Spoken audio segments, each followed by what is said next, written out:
সকল শিক্ষার্থী ও অভিভাবকদের আমার চ্যানেলের পক্ষ থেকে জানাই আন্তরিক শুভেচ্ছা ও ভালোবাসা। আশা করি তোমরা সকলেই ভালো আছো। এর আগের ক্লাসে আমরা দ্রবণ সম্পর্কে জেনেছিলাম। তো সেখানে দ্রাব্য এবং দ্রাবকের ভৌত অবস্থার উপর নির্ভর করে আমরা বিভিন্ন প্রকার দ্রবণ তাদের উদাহরণগুলো জেনেছিলাম। এছাড়াও আমরা অনেক সময় যে দ্রবণ সম্পর্কে শুনে থাকি যে জলীয় দ্রবণ বা অ্যাকোয়াস সলিউশন।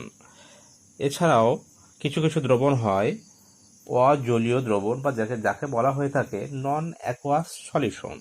তো এই জলীয় দ্রবণ কি এবং অজলীয় দ্রবণ কি সেটা একটু আমরা জানব। তো জলীয়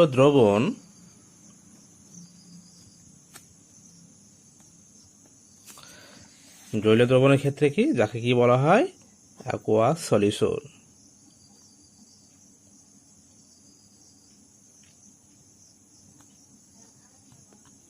কি বলা হয়ে থাকে অ্যাকোয়াস সলিউশন। তো অ্যাকোয়াস সলিউশন বা জলীয় দ্রবণ সেটা কি? তো অ্যাকোয়াস সলিউশন হচ্ছে যে দ্রবণে দ্রাবক হিসাবে জল ব্যবহৃত হয়। অর্থাৎ দ্রাবক হিসাবে যদি কোনো একটা দ্রবণে যদি জল থেকে থাকে তাহলে আমরা সেই দ্রবণকে বলে থাকি জলীয় দ্রবণ। তাহলে এখানে দ্রাবক হিসাবে কি থাকবে? এখানে দ্রাবক হিসাবে জল থাকবে, তাই তো? এছাড়াও অনেক দ্রবণ রয়েছে যেখানে জলের পরিবর্তে কি অন্যান্য দ্রাবকে ব্যবহার করা হয়। তো সেই দ্রবণগুলোকে বলা হয়ে থাকে অজলীয় দ্রবণ বা যেটাকে বলা হয়ে থাকে নন অ্যাকোয়াস সলিউশন। অজলীয় দ্রবণ যাকে কি বলা হয়ে থাকে নন অ্যাকোয়াস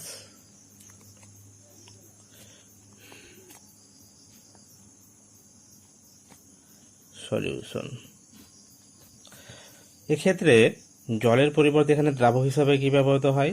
দ্রাবক হিসাবে জলের পরিবর্তে এখানে কি হতে পারে? বেনজিন ব্যবহৃত হতে পারে বা কার্বন টেট্রাক্লোরাইড ব্যবহৃত হতে পারে। তো এই ধরনের দ্রাবকই এখানে ব্যবহৃত হয়।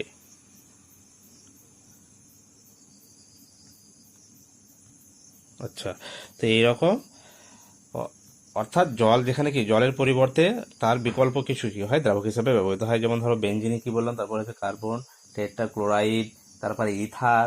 তো এই ধরনের কি দ্রাবক ব্যবহৃত হয়। আচ্ছা, এবার আমরা জানবো যে দেখো কোনো একটা দ্রবণের ক্ষেত্রে যে দ্রাবক রয়েছে সে দ্রাবকটা সেটা কখনো কঠিন রূপে, কখনো তরল রূপে, সেটা কি কখনো আবার গ্যাসীয় রূপে থাকতে পারে। তো দ্রাবকের ভৌত অবস্থার উপর নির্ভর করে দ্রবণকে তিনটি ভাগে ভাগ করা হয়। তো কি হচ্ছে এখানে যে দ্রাবকের ভৌত অবস্থার উপর নির্ভর করে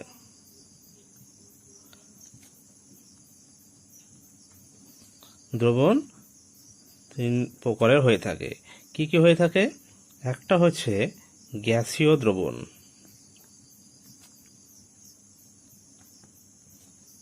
আচ্ছা, আর একটা হয়ে থাকে তরল দ্রবণ, আর একটা হয়ে থাকে কঠিন দ্রবণ। আচ্ছা, তো এগুলো সম্পর্কে একটু জেনে নিই। তো গ্যাসীয় দ্রবণ কি না, যেসব দ্রবণের ক্ষেত্রে দ্রাবক হিসাবে কি ব্যবহৃত হয়? দ্রাবক হিসাবে গ্যাস বা যে পদার্থের যে অবস্থা সেটা কি গ্যাস রূপে থাকে দ্রাবক হিসাবে, তখন যে দ্রবণটা পাওয়া যায় সেটা হচ্ছে কি গ্যাসীয় দ্রবণ। যেমন ধরো বায়ুমণ্ডলে যে গ্যাসগুলো রয়েছে, বায়ুমণ্ডলে কি রয়েছে? নানা ধরনের গ্যাস রয়েছে, তার সঙ্গে কি হয়েছে? বাষ্প রয়েছে। তো এরা মিশে একটা সমসত্ব মিশ্রণ উৎপন্ন করে। তাহলে যদি এরা সমসত্ব মিশ্রণ উৎপন্ন করে তাহলে কি এদেরকে আমরা দ্রবণ হিসাবে কি ধরে নিতে পারি। তো সেক্ষেত্রে কি হয় যে গ্যাসগুলো কি মিলে কি করে মিশে এরা কি করে দ্রবণ উৎপন্ন করে। তো এই ধরনের দ্রবণে কি রয়েছে যে দ্রাবক হিসাবে ব্যবহৃত সেটা কি সেটা গ্যাস রয়েছে, আবার কি দ্রাব্য হিসাবেও কি সেটাও কি গ্যাস রয়েছে। তাহলে এই ধরনের দ্রবণকে বলা হয়ে থাকে কি গ্যাসীয় দ্রবণ। তো বায়ুমণ্ডলের মধ্যে যেমন আমরা জানি সবচেয়ে বেশি পরিমাণে কি থাকে নাইট্রোজেন গ্যাস। তো নাইট্রোজেন গ্যাসকে যদি আমরা দ্রাবক হিসাবে ধরি তাহলে বাকি যে অক্সিজেন গ্যাস রয়েছে, কার্বন ডাইঅক্সাইড গ্যাস রয়েছে, তাই তো, তো সেগুলো কি হয় ওই নাইট্রোজেন গ্যাসের সঙ্গে কি মিশে থাকে, তাহলে এরা কি দ্রাব্য হিসাবে ব্যবহৃত হয়। তো এই হচ্ছে গ্যাসীয় দ্রবণ। আচ্ছা, এবার একটু জেনে নিই তরল দ্রবণ। তরল দ্রবণ কি, যেসব দ্রবণের ক্ষেত্রে দ্রাবক হিসাবে তরল পদার্থ থাকে। যেমন আমরা অনেক দ্রবণ দেখেছি, যেমন ধরো এর আগে দেখেছিলাম চিনির জলীয় দ্রবণ, সেখানে কি আমরা জলের ক্ষেত্রে কি করেছিলাম, জলে আমরা চিনি মিশিয়েছিলাম। তো এখানে দ্রাবক হিসাবে জলকে ব্যবহার করা হয়েছে, তাই তো। তো জল হচ্ছে কি একটা তরল পদার্থ। ঠিক এইভাবে তরল পদার্থের মধ্যে কি, তরল পদার্থের মধ্যে গ্যাসীয় পদার্থ যেমন মিশতে পারে, তরল পদার্থের মধ্যে কঠিন পদার্থ মিশতে পারে, আবার তরল পদার্থের মধ্যে তরলও মিশতে পারে। অর্থাৎ তরল দ্রাবকের মধ্যে গ্যাসীয়, কঠিন, তরল যে কোনো দ্রাবকই মিশে থাকতে পারে, দিয়ে কি উৎপন্ন হতে পারে, দ্রবণ উৎপন্ন করতে পারে। তো যেমন ধরো উদাহরণ দিলাম কি চিনির জলীয় দ্রবণ। এছাড়াও যে সোডা ওয়াটার প্রস্তুত করা হয়, তো সেখানে কি হয়, তরলের মধ্যে কি করা হয়, গ্যাসীয় পদার্থকে কি দ্রবীভূত করে রাখা হয়, তাই তো। তো সেখানেও কি, সেখানেও দ্রাবক হিসাবে কি তরল পদার্থকে ব্যবহৃত করা হচ্ছে। তো এই হচ্ছে তরল দ্রবণ। এবার আমরা জানবো একটু কঠিন দ্রবণ। তো কঠিন দ্রবণ কি, যেখানে দ্রাবক হিসাবে কি কঠিন পদার্থ থাকে। তো কঠিন দ্রবণের ক্ষেত্রে সাধারণত কি দ্রাবকও কঠিন এবং দ্রাব্য কঠিন হয়ে থাকে। যেমন ধরো আমরা সংকর ধাতু যখন প্রস্তুত করেছিলাম, সংকর ধাতু প্রস্তুতের ক্ষেত্রে কি সেখানে ভিন্ন ধাতুকে কি মিশিয়ে কি করা হয়েছিল, সংকর ধাতু তৈরি করা হয়েছিল। তো এক্ষেত্রে দুটো কঠিন পদার্থ কি হয়, যখন মিশে তারা কি করে সমসত্ব মিশ্রণ তৈরি করে, তখন সেই দ্রবণটা হয়ে যায় কি কঠিন দ্রবণ। তাহলে এখানে দ্রাবক হিসাবে কি আচরণ করছে, যে কঠিন পদার্থ সেই দ্রাবক হিসাবে এখানে ব্যবহৃত হচ্ছে। আচ্ছা, তো এগুলো দ্রাবকের ভৌত অবস্থার উপর নির্ভর করে তিন প্রকার দ্রবণ। আচ্ছা, এবারে আমরা যেটা জানবো সেটা হচ্ছে আমাদের খুবই গুরুত্বপূর্ণ একটা বিষয়, সেটা হচ্ছে দ্রবণের গাঢ়ত্ব, বা কি বলা হয় থাকে দ্রবণের শক্তি,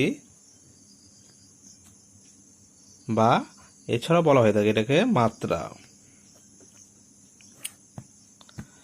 তো কোন একটা দ্রবণের শক্তি বা মাত্রা কি, অর্থাৎ দ্রবণের যে গাঢ়ত্ব, সেই গাঢ়ত্বই প্রকাশ করে কি দ্রবণের শক্তি বা মাত্রা। এখন আমাদের এই দ্রবণ অধ্যায়টাকে ভালোভাবে বুঝতে গেলে আমাদের এই দ্রবণের শক্তি বা মাত্রা সম্পর্কে কি খুব ভালোভাবে ধারণা রাখতে হবে। তো দ্রবণের শক্তি বা মাত্রা সেটাকে আমরা কিভাবে বের করব বা কোন উপায়ে বের করতে পারি। তো দেখো, আমরা যখন দ্রবণ প্রস্তুত করি, দ্রবণের ক্ষেত্রে কি দুটো জিনিসের প্রয়োজন হয়, একটা কি দ্রাবক এবং একটা হচ্ছে দ্রাব্য, দিয়ে মিশে কি উৎপন্ন হয়, আমরা পেয়েছি দ্রবণ। তো কোন একটা দ্রবণের গাঢ়ত্ব, ধরো এটা হচ্ছে একটা দ্রবণ। তো এই দ্রবণ প্রস্তুত সময় কি রয়েছে, দ্রবণের মধ্যে কি রয়েছে, দ্রাব্য রয়েছে, দ্রাবকও রয়েছে, আবার দ্রাব্যও রয়েছে। তো এই পুরো যে দ্রবণটা রয়েছে, এই দ্রবণের সাপেক্ষে ধরো দ্রাব্য রয়েছে এতটা, তাহলে এটা কি পুরোটাই হচ্ছে কি দ্রবণ, পুরোটাই কি দ্রবণ। তো এই পুরোটা দ্রবণের মধ্যে এইটা কি, এইটুকুটা হচ্ছে ধরো দ্রাব্য। তো কোন একটা দ্রবণের শক্তি বা মাত্রা প্রকাশ করা হয় সেটা কি দ্রবণের সাপেক্ষে, যেমন কি দ্রবণের সাপেক্ষে দ্রাব্য কতটা রয়েছে তার দ্বারা কি দ্রবণের শক্তি বা মাত্রা নির্ণয় করা হয়। তো এটা যদি একটা কি পুরো দ্রবণ হয়ে থাকে, তাহলে এই দ্রবণের মধ্যে ধরেছি এইটুকুটা কি, এইটুকুটা হচ্ছে দ্রাব্যের পরিমাণ। তাহলে পুরো দ্রবণের সাপেক্ষে দ্রাব্য রয়েছে এইটুকুটা, তাহলে পুরো দ্রবণের সাপেক্ষে দ্রাব্য কতটা রয়েছে তার দ্বারা কি ওই দ্রবণের শক্তি বা মাত্রা কি হয়, নির্ধারিত হয়। তো এটা আমরা বের করলাম কি দ্রবণের শক্তি বা মাত্রা, সেটা দ্রবণের সাপেক্ষে। এছাড়াও আরেকটি ভাবে দ্রবণের শক্তি বা মাত্রা বের করা যায়, যেমন ধরো এইটা হচ্ছে ধরো দ্রবণ, এই দ্রবণের মধ্যে কি রয়েছে, দ্রাবকও রয়েছে, দ্রাব্যও রয়েছে। ধরো এই যে পুরো এরিয়াটা দেখছো, মোটা দাগ দিয়ে যেটা দেখিয়েছি, এই এরিয়াটা ধরো দ্রাবক, এইটা কি পুরোটা হচ্ছে দ্রাবক। এবং এই যে টুকুটা দেখতে পাচ্ছ এটা হচ্ছে ধরো দ্রাব্য। তো এখানে আমরা কি করেছিলাম যে দ্রবণের সাপেক্ষে, পুরো দ্রবণের সাপেক্ষে দ্রাব্য কতটা রয়েছে তার দ্বারা দ্রবণের শক্তি বা মাত্রা প্রকাশ করা হয়েছিল বা নির্ধারণ করা হয়েছিল। এখানে দ্রাবকের সাপেক্ষে দ্রাব্য কতটা রয়েছে, তাহলে দ্রাবকের সাপেক্ষে কতটা রয়েছে তার দ্বারাও কি দ্রবণের শক্তি বা মাত্রা নির্ণয় করা হয়। তাহলে কোন একটা দ্রবণের শক্তি বা মাত্রা সেটাকে আমরা কখনো দ্রবণের সাপেক্ষে দ্রাব্যের পরিমাণ দিয়ে বের করতে পারি, আবার দ্রাবকের সাপেক্ষে দ্রাব্যের পরিমাণ কতটা আছে তার দ্বারাও কি দ্রবণের শক্তি বা মাত্রাকে আমরা কি নির্ণয় করে থাকি। আচ্ছা, তো এই অধ্যায়ে আমরা মূলত দ্রবণের শক্তি বা মাত্রাকে কতগুলো উপায়ে বা কতগুলো পদ্ধতিতে বের করা হয় সেগুলো আমরা জানব। তো দ্রবণের শক্তি বা মাত্রাকে আমরা 8 প্রকার বা 8 রকম পদ্ধতিতে কি করতে পারি, নির্ণয় করতে পারি। যেমন ধরো নর্মালিটিতে আমরা কোনো একটা দ্রবণের শক্তি বা মাত্রাকে কতগুলো এককে প্রকাশ করতে পারি সেগুলো আমরা এবার আলোচনা করব। তো ধরো একটা উপায় হচ্ছে সেটা কি হচ্ছে নর্মালিটিতে। তো কোনো একটা দ্রবণের মাত্রা সেটাকে আমরা নর্মালিটিতে প্রকাশ করতে পারি। এছাড়াও সেটাকে আমরা কিসে প্রকাশ করতে পারি, মোলারিটিতে প্রকাশ করতে পারি। এছাড়াও ধরো শতকরা মাত্রায় আমরা প্রকাশ করতে পারি।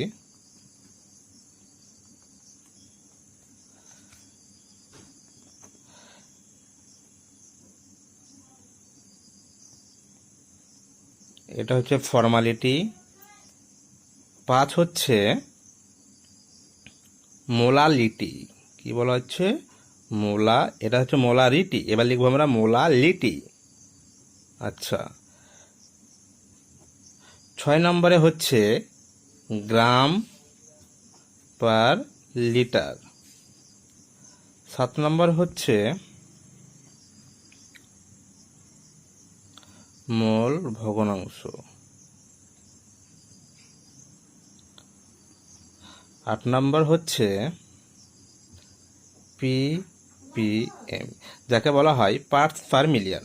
তো কোন একটা দ্রবণের শক্তি বা মাত্রাকে আমরা এই 8 প্রকার এককের সাহায্যে আমরা প্রকাশ করতে পারি। তো প্রত্যেকটা এবার আমরা একে একে জানবো। তো খুবই গুরুত্ব সহকারে এগুলো আমাদের বুঝতে হবে।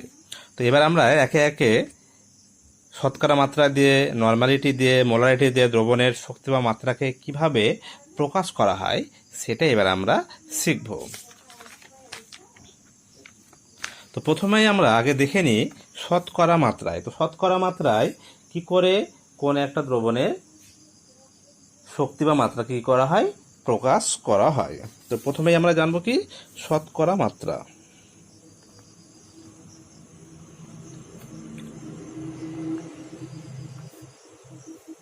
আচ্ছা দেখো, তো শতকরা মাত্রা কি না, শতকরা মাত্রা হচ্ছে 100 ভাগ দ্রবণে যত ভাগ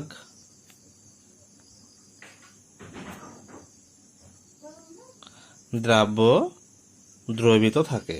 তার মানে 100 ভাগ দ্রবণের মধ্যে যত ভাগ দ্রাব্য কি থাকে, দ্রবীভূত থাকে। তো এবার দেখো এই যে 100 ভাগ দ্রবণে যখনই আমরা ভাগ বলছি, এই ভাগটা অর্থাৎ এই ভাগটা কখনো আমরা এটাকে পরিমাণ অর্থাৎ এটাকে আমরা ওজনে হিসাবে প্রকাশ করতে পারি, বা এটাকে কখনো আমরা আয়তন হিসেবেও প্রকাশ করতে পারি। তো সবসময় কি হবে, শতকরা মানে কি 100 হতে, তাই তো? তাহলে সবসময় আমরা 100 ভাগের মধ্যে 100 ভাগ ওজন বা 100 ভাগ আয়তন দ্রবণের মধ্যে কি থাকবে, যত ভাগ দ্রাব্য দ্রবীভূত থাকবে তার দ্বারা কি করতে পারি, আমরা শতকরা মাত্রা প্রকাশ করতে পারি। তো প্রথমে আমরা দেখে নিই ভর বা ওজন সাপেক্ষে শতকরা মাত্রা। তাহলে প্রথমে আমরা জানবো যে ওজন সাপেক্ষে শতকরা মাত্রা কি। তো ওজন সাপেক্ষে শতকরা মাত্রা,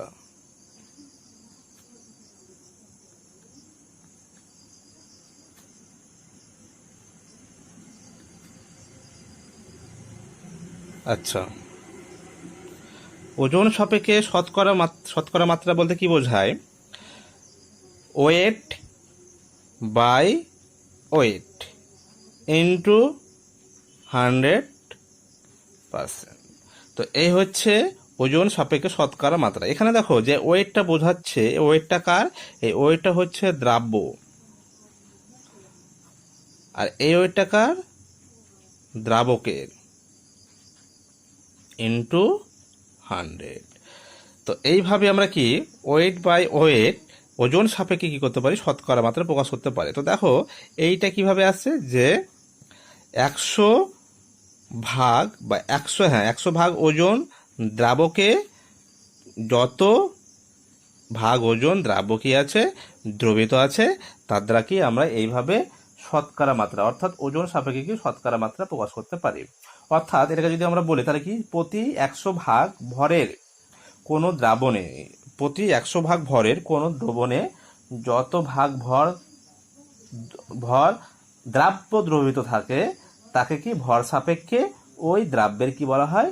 শতকরা মাত্রা।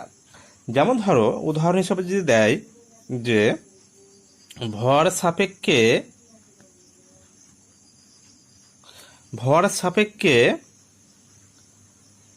10% NaCl।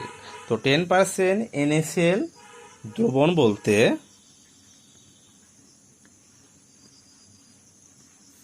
কি বোঝো?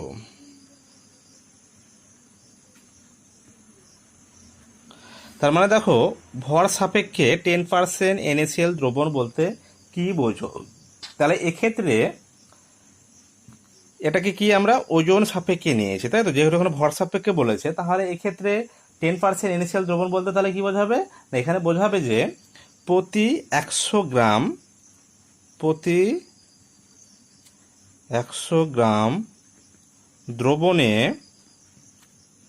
দ্রাব্য দ্রবীত আছে কত গ্রাম? 10 গ্রাম। তখন ওই দ্রবণের শতাংশ অর্থাৎ ভর সাপেক্ষে শতাংশ কত হবে? 10% NaCl, তাই তো? তো এইভাবে কি করা হয় যে ভর সাপেক্ষে শতকরা মাত্রা প্রকাশ করা হয়। আচ্ছা, এবার আমরা জানবো আয়তন সাপেক্ষে শতকরা মাত্রা। আয়তন সাপেক্ষে শতকরা মাত্রা। আচ্ছা, তো এটা যেমন ওজন সাপেক্ষে হয়ে থাকে, একইভাবে কি আমরা আয়তন সাপেক্ষ হতে পারে। তো আয়তন সাপেক্ষে শতকরা মাত্রা মানে কি? Volume by volume. অর্থাৎ এখানে কি হবে? দ্রাব্যটাও কিছু হবে, দ্রাবকটার আয়তন হিসাবে ব্যবহৃত হবে এবং দ্রাবকটা কি এখানে আয়তন হিসাবে নেওয়া হবে, ইন্টু 100। তবে আমরা কি পাবো? আয়তন সাপেক্ষে শতকরা মাত্রা। তার মানে কি যে প্রতি 100 ভাগ আয়তনের কোনো দ্রবণে, প্রতি 100 ভাগ আয়তনের কোনো দ্রবণে দ্রাব্যের যত ভাগ আয়তন দ্রবীত থাকে তাকে আয়তন সাপেক্ষে ওই দ্রাব্যের কি বলা হবে? শতকরা মাত্রা। যেমন ধরো উদাহরণ দিয়ে তাহলে বুঝতে পারবে যে যদি বলা হয় যে আয়তন সাপেক্ষে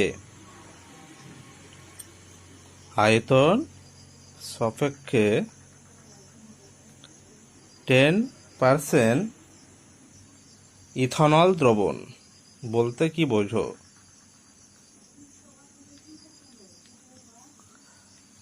তাহলে আয়তন সাপেক্ষে 10% ইথানল দ্রবণ বলতে বোঝায় যে প্রতি 100 সিসি আয়তনে, প্রতি 100 সিসি আয়তনে কতটা ইথানল রয়েছে? 10 সিসি ইথানল কি রয়েছে? দ্রবীত আছে। তাহলে এটা ভালো করে দেখো, এখানে ইথানলটাকে এখানে কি আমরা আয়তন হিসাবে কি নিয়েছি? আয়তন হিসাবে নিয়েছি। আবার যে দ্রবণ, সেই দ্রবণটাকে কি আমরা আয়তনে হিসাবে ব্যবহার করেছি। তাহলে যখন দ্রাবক আয়তন হিসাবে এবং দ্রাব্য দ্রাবক ও আয়তন হিসাবে, অর্থাৎ ভলিউম বাই ভলিউম, তখন আমরা যে শতকরা মাত্রাটা পেয়ে থাকি সেটা হচ্ছে আয়তন সাপেক্ষে শতকরা মাত্রা। আরেকটা আছে, সেটা হচ্ছে ভর আয়তন বা ওজন আয়তন সাপেক্ষে শতকরা মাত্রা। তো সেটা কি, এবার আমরা একটু দেখে নিই। আরেকটা হচ্ছে ভর আয়তন সাপেক্ষে শতকরা মাত্রা। তো এখানে কি হয়, ভর আয়তন সাপেক্ষে শতকরা মাত্রা কি হয়, এখানে দ্রাবককে আয়তনে নেওয়া হয়, আয়তনে প্রকাশ করা হয়। তাহলে দ্রাবকের পরিমাণটাকে এখানে আয়তনে প্রকাশ করা হয় এবং দ্রাবককে এখানে ওজন হিসাবে পরিমাপ করা হয়। তাহলে আমরা কি পেয়ে থাকি, ভর আয়তন সাপেক্ষে শতকরা মাত্রা। অর্থাৎ এখানে কি হবে, এখানে ওয়েট বাই ভলিউম। তো ওয়েটটা হবে দ্রাব্যে, তাই তো, আর ভলিউম বা আয়তনটা কার হবে, আয়তনটা হবে দ্রাবকের, ইন্টু 100। তো তবে আমরা কি পেয়ে দেখবো, আমরা পেয়ে দেখবো ভর আয়তন সাপেক্ষ শতকরা মাত্রা। তো এই সংজ্ঞাটা কি হবে, যদি সংজ্ঞাটা বলে ভর আয়তন সাপেক্ষ শতকরা মাত্রা কি, প্রতি 100 ভাগ আয়তনের দ্রবণে যত ভাগ ভর দ্রাব্য কি থাকবে, দ্রবীত থাকে, তাকে ভর আয়তন সাপেক্ষে শতকরা মাত্রা বলে। যেমন ধরো একটা উদাহরণ দিই, তাহলে বুঝতে পারবে।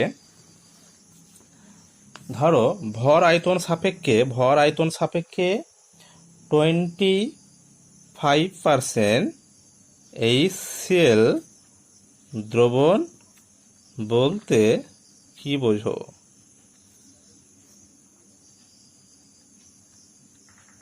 তাহলে এখানে দেখো, ভর আয়তন সাপেক্ষে 25% HCl দ্রবণ বলতে কি বোঝো। তো এক্ষেত্রে তাহলে এখানে কি হচ্ছে যে 100 সিসি দ্রবণে, তার মানে কি বলতে পারি, এখানে প্রতি 100 সিসি দ্রবণে দ্রাব্য দ্রবীত আছে। দ্রাব্যের পরিমাণটাকে আমরা কিসে নেব, আমরা ওজনে নেব, তাই তো। তাহলে কত বলতে পারি, 25 গ্রাম। তাহলে এখানে দেখো, দ্রবণটাকে আমরা আয়তনে নিয়েছি এবং দ্রাব্যটাকে কিসে নিয়েছি, গ্রামে, অর্থাৎ ওয়েটে নিয়েছি। তাহলে আমরা কি পাবো, এখানে আমরা পাবো ভর আয়তন বা ওজন আয়তন সাপেক্ষে শতকরা মাত্রা। তো এই হচ্ছে আমাদের শতকরা মাত্রা। তো এইটুকু জানলেই আমাদের শতকরা মাত্রা সম্পর্ক হবে। আচ্ছা, এবার আমরা জানবো নরমালিটি। তো কোন একটা দ্রবণের শক্তি বা মাত্রাকে আরেকটি এককে প্রকাশ করা হয়, সেটি হচ্ছে নরমালিটিতে। আচ্ছা, তো কোন দ্রবণের গাঢ়ত্বকে যখন আমরা নরমালিটি এককে প্রকাশ করব, তো নরমালিটি বলতে কি বোঝায়, যে 1 লিটার দ্রবণে যত গ্রাম তুল্যাঙ্ক দ্রাব্য দ্রবীত থাকবে। তো সবসময় কি, যে এটা দ্রবণের সাপেক্ষে কি করা হয়, দ্রাব্য কতটা রয়েছে তার দ্বারা কি নরমালিটিকে প্রকাশ করা হয়। এবং নরমালিটি প্রকাশের সময় সবসময় 1 লিটার দ্রবণে যত গ্রাম তুল্যাঙ্ক, কি এখানে ব্যবহার করা হয়, গ্রাম তুল্যাঙ্ক দ্রাব্য দ্রবীত থাকে তার দ্বারা প্রকাশ করা হয়। এখন এই 1 লিটার, সেটা কি 1000 সিসিও হতে পারে বা 1000 ml হতে পারে। তো সবগুলো কি 1 লিটার প্রকাশ করছে, তাই তো। আচ্ছা, তো গ্রাম তুল্যাঙ্ক কি করে বের করা হয়? তো প্রথমে বলি যে নরমালিটি যে এককটা, সেখানে নরমালিটির ক্ষেত্রে যে চিহ্নটা ব্যবহার করা হয় সেটা হচ্ছে এন দ্বারা, বড় এন দ্বারা কি করা হয়, নরমালিটি চিহ্নটাকে প্রকাশ করা হয়। তো ধরো যদি কোনো একটা 1 লিটার দ্রবণে যদি 1 গ্রাম তুল্যাঙ্ক দ্রাব্য দ্রবীভূত থাকে, তাহলে সেই দ্রবণের নর্মালিটি হবে কত? তাহলে সেই দ্রবণের নর্মালিটি হবে অন নর্মাল। তো এইভাবে অন ব্যাকেটে কি নর্মাল দিয়ে কী করতে পারি, আমরা নর্মালিটিকে প্রকাশ করতে পারি। যদি 1 লিটার দ্রবণে ধরো 0.1 গ্রাম তুল্যাঙ্ক দ্রাব্য দ্রবীভূত আছে, তো সেক্ষেত্রে দ্রবণের গাঢ়ত্ব বা নর্মালিটি কত হবে? নর্মালিটিতে প্রকাশ করলে সেটা হয়ে যাবে 0.1 নর্মাল। তো একইভাবে 1 লিটার দ্রবণে যদি x গ্রাম তুল্যাঙ্ক দ্রাব্য দ্রবীভূত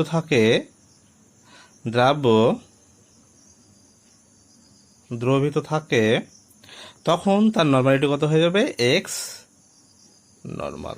তো এইভাবে কি করা হয়, কোন একটা দ্রবণের নর্মালিটিকে কি করা হয়, প্রকাশ করা হয়। তো এখন দেখো এই যে গ্রাম তুল্যাঙ্কটা কিভাবে বের করবো? আচ্ছা, তো গ্রাম তুল্যাঙ্ক আমরা কি করে বের করব? তো গ্রাম তুল্যাঙ্ক বের করার নিয়ম হচ্ছে যে দ্রাব্যের পরিমাণ বা দ্রাব্যের যে ওজনটা রয়েছে সেটাকে যদি আমরা কি করি, দ্রাব্যের তুল্যাঙ্ক ভার দিয়ে ভাগ করি, তাহলে কি হবে, কত গ্রাম তুল্যাঙ্ক দ্রাব্য রয়েছে সেটা আমরা পেয়ে যাব। তো ধরো ভি লিটার একটি দ্রবণ আছে, ভি লিটার দ্রবণে দ্রাব্য ধরো দ্রবীভূত আছে ডাব্লু গ্রাম দ্রাব্য দ্রবীভূত আছে, তাহলে ভি লিটার একটা দ্রবণ আছে, তার মধ্যে দ্রাব্য আছে ডাব্লু গ্রাম, এবং সেই দ্রাব্যের কি তুল্যাঙ্ক ভার কত? সেই দ্রাব্যের তুল্যাঙ্ক ভার হচ্ছে ই। তাহলে দ্রাব্য আছে ডাব্লু গ্রাম এবং ওই দ্রাব্যের তুল্যাঙ্ক ভার যদি ই হয়, তাহলে আমরা বলতে পারি যে ভি লিটার দ্রবণে দ্রাব্য দ্রবীভূত আছে ডাব্লু গ্রাম। ডাব্লুকে যখন আমরা ই দিয়ে ভাগ করবো তখন সেটা কি হয়ে যাবে, গ্রাম তুল্যাঙ্ক হয়ে যাবে। আচ্ছা, তো এইভাবে কি করা হয়, গ্রাম তুল্যাঙ্কটাকে বের করা হয়।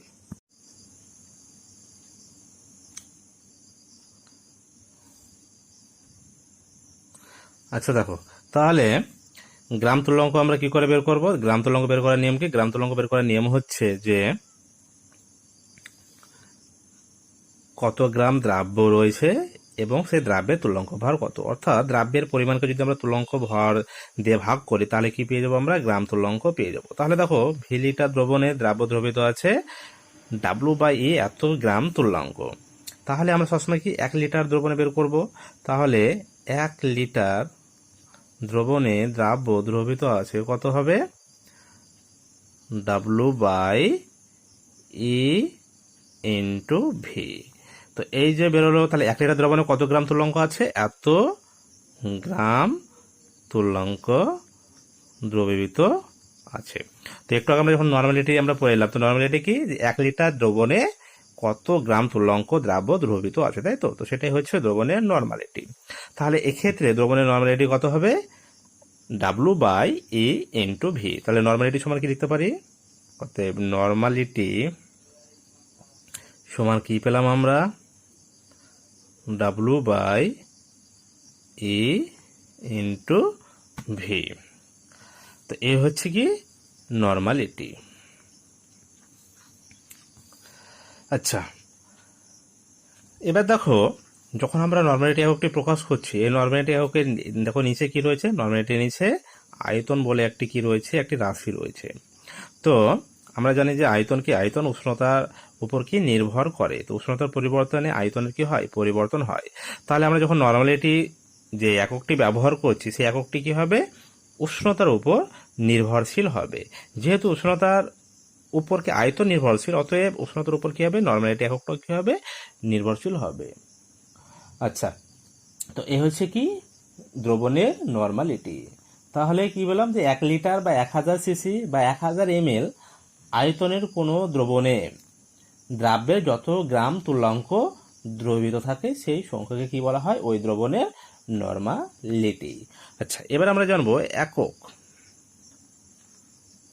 তো একক কি, তো নর্মালিটির ক্ষেত্রে দেখো তো কি হচ্ছে যে 1 লিটার দ্রবণে যত গ্রাম তুল্যাঙ্ক কি থাকে, দ্রাব্য দ্রবীত থাকে।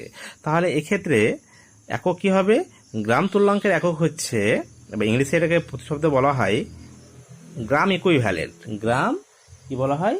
ইকুইভ্যালেন্ট।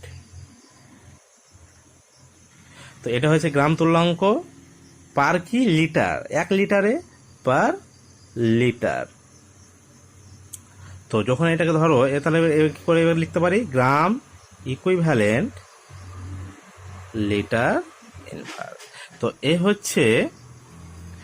হচ্ছে কি নর্মালিটির একক। তো নর্মালিটিকে কি করতে পারি আমরা? এই এককে কি করতে পারি? প্রকাশ করতে পারি। আচ্ছা, এবার জানবো আমরা মোলারিটি। কি জানবো? মোলারিটি।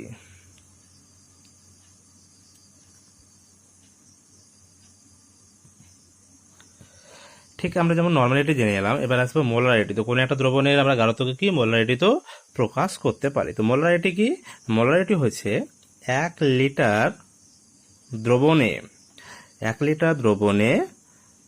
যত গ্রাম অণু বা গ্রাম মোল দ্রাব্য কি থাকবে?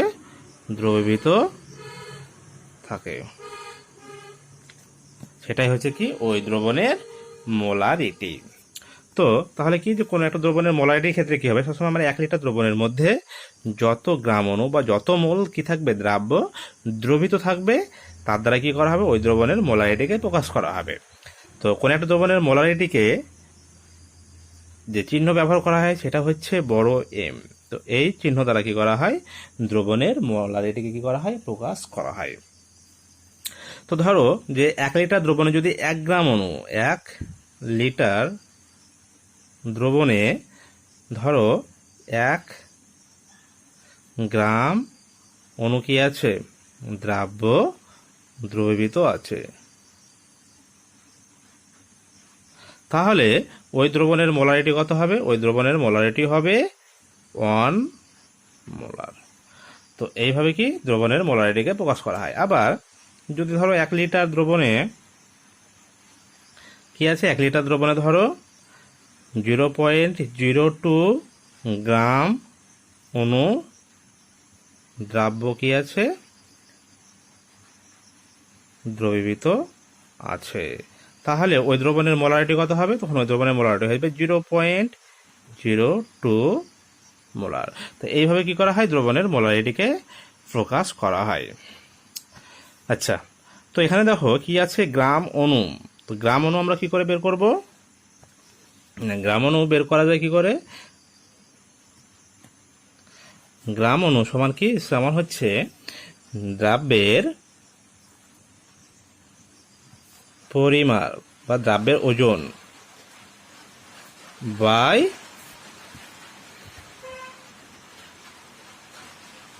দ্রব্যের আণবিক ওজন বা আণবিক ভর।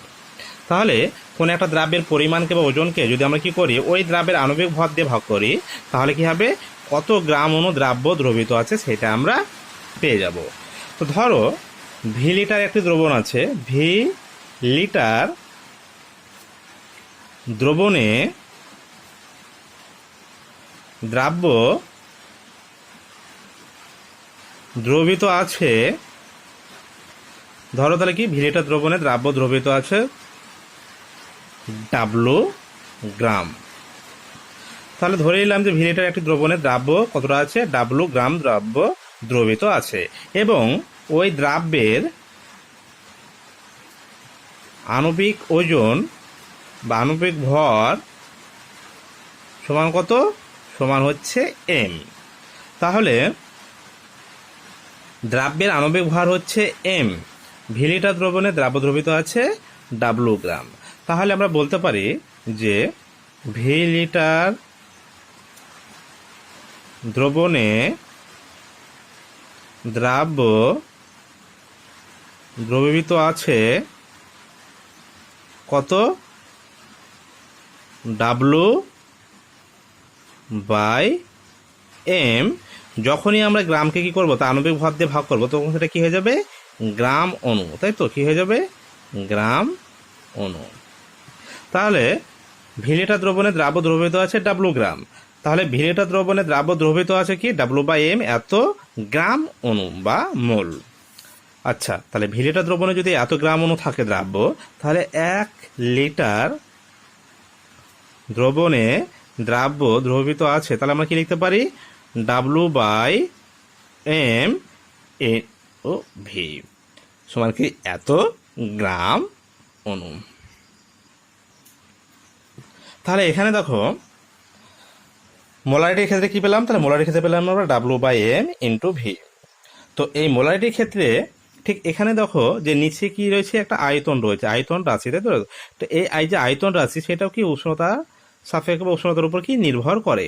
তো সেই কারণে যখন কি হবে কোনো একটা দ্রবণে কি আমরা মোলারিটিকে প্রকাশ করবো, তখন কি সেখানে উষ্ণতার উল্লেখ করতে হবে। কারণ কি আয়তন যেহেতু উষ্ণতার উপর নির্ভর করে, অতএব যে দ্রবণে যে মোলারিটি হবে সেটাও উষ্ণতার উপর নির্ভর করবে।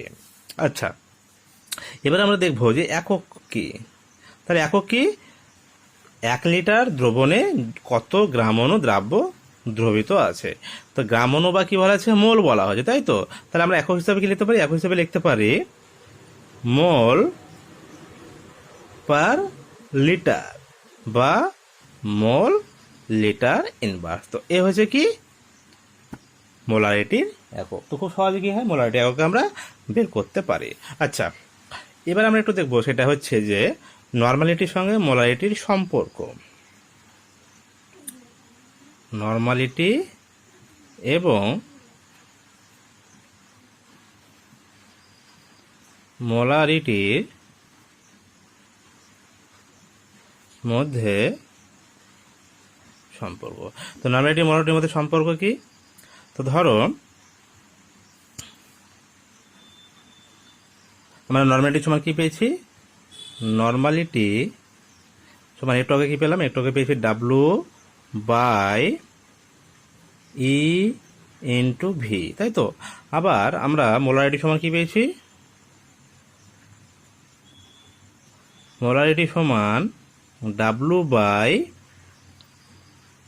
কি পেলাম, W/E, আচ্ছা ই না, W/M ইন্টু ভি, তাই তো।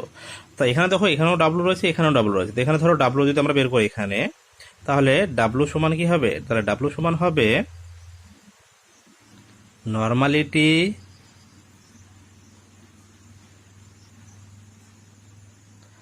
ইন্টু ই ইন্টু ভি, তাই তো। তাহলে এই ডাব্লু যে আমরা বের করলাম, সেই ডাব্লুটাকে যদি আমরা এখানে বসাই, তাহলে এখানে কি বসালে কি পাবো আমরা, তাহলে কি বলতে পারি আমরা, মোলারিটি সমান কি, মোলারিটি সমান হচ্ছে normality into E into V by M into V. তাহলে দেখো ভি ভি কি হলো, কেটে গেল। তাহলে আমরা কি বলতে পারি, অতএব নর্মালিটি সমান কি বলতে পারি, নর্মালিটি সমান বলতে পারি M by E into molarity. তাহলে কি হলো, নর্মালিটি সমান কি পেলাম, নর্মালিটি সমান হচ্ছে M/E ইন্টু মোলারিটি। তো এ হচ্ছে নর্মালিটির সঙ্গে মোলারিটির সম্পর্ক।